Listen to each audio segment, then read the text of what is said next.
Hey there, baseball fans, and welcome to the latest episode of Coffee and Curveballs. I'm Nathan Rohde, and joining me as always is Shooter Hunt. Shooter, the draft is nearly upon us, man. It's right around the corner. Yeah, I can smell it. It's so close. And you're still standing, which is a good sign because in about a week, you're probably going to need a week to recover. So I'm Yeah, happy to see you have some energy today, and we're ready to go. I'm powering through. Having energy is debatable, but I'll get through this. So Good. let's jump in straight into it. We got a lot of talk about today. Right off the bat, I want to talk about Antoine Kelly, left-hander out of Illinois. Phil Kerber out of our headquarters up in Chicago got a look at him, and he said it was absolutely electric. This guy's been on our radar for a long time. He was at the ProCase last summer. He's a long, loose, projectable left-hander, but his last start of his high school career came out of nowhere. He was 92 to 94 for most of the outing. He hit 95 in the sixth inning, so he's holding that velo. He dominated with his fastball, so he didn't really use his slider that much. It was a 2 to 8 pitch at 74 to 78. He ended up losing the game, unfortunately, on a walk-off home run, but just flat out dominated. I mean, that's pretty wild stuff, especially to pop late in the spring.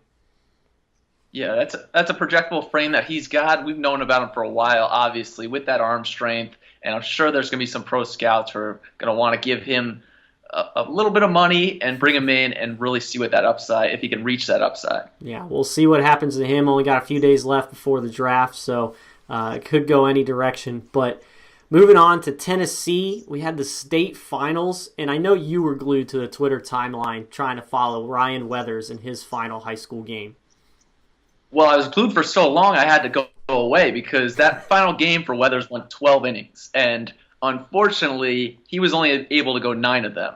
On 104 pitches, nothing when he came out. 11 strikeouts, 1 walk, 5 hits.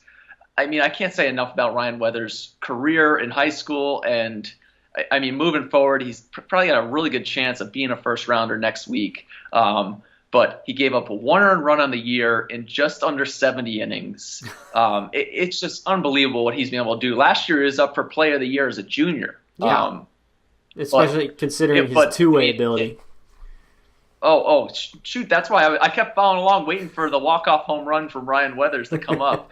But unfortunately, he didn't make it. But I wanted to say, nice tip of the cap to Ryan Weathers. Outstanding career in Tennessee in high school, and looking forward to seeing what he does the rest of the way. Yeah, 11-0 to finish the season, 135 strikeouts, only 8 walks, and as you said, 1 earned run in 69 in the third innings. He was in the conversation for Player of the Year last year as a junior. I imagine his name's going to come up again this year.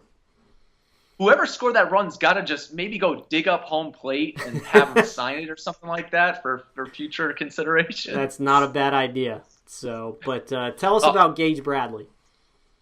Yeah, Gage Bradley, Vanderbilt commit in the 20 class. He actually led his team to a nice 11-1 victory in the state finals. He's long-limbed, athletic kid. Tim Kay, our director in Tennessee, all year has been checking out Gage, had some good outings, every now and then struggled a little bit with control, but he was locked in on this day, getting some swings and misses. The fastball kind of switched to almost a power slider to get a lot of swings and misses. We'll see that in a spin zone later on. But he's a guy moving forward where, hey, he's going to continue to rise because he's got that power stuff, and as he grows into that long athletic frame, he's a dude to watch out for. No doubt. Started in Illinois, moved down a little south to Tennessee. Let's go even further south to the Sunshine State, where we have Florida. And I sent Mike Mayers a quick message on Twitter saying in this 4A state final, I've got Calvary. Well, I was hedging my bets. It was Calvary Christian Academy versus Calvary Christian High School. Big time showdown with a huge winning streak on the line. Yes, and these names confuse me all year because they're two outstanding programs. And Calvary Christian, the Warriors, ended up losing to the Eagles. And that snapped a 60-game winning streak for Calvary Christian Warriors. Now they're in Clearwater. They're in Okay, Clearwater. Calvary differences. Christian Academy is on the other side and down south. So there you go.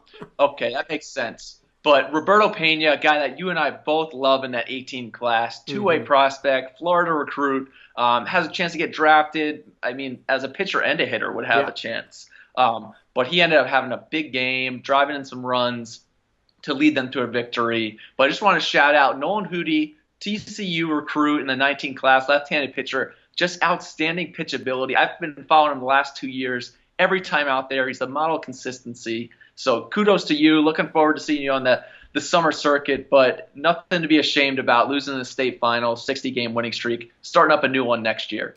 Yeah, I saw a bunch of the video from that one that Mike Mayers was posting, and looks like it was a pretty electric atmosphere. Roberto Pena, had a pretty key single in that game, and like you said, he's a two-way guy. Didn't pitch in that one, but certainly a legitimate prospect on both sides of the ball. And oh, by the way, also on that team is Ray Delgado, shortstop, utility player, switch hitter. So that must have been a pretty epic game to watch. But we're getting a good tour of the country on Coffee and Curveballs today as we now work our way across west.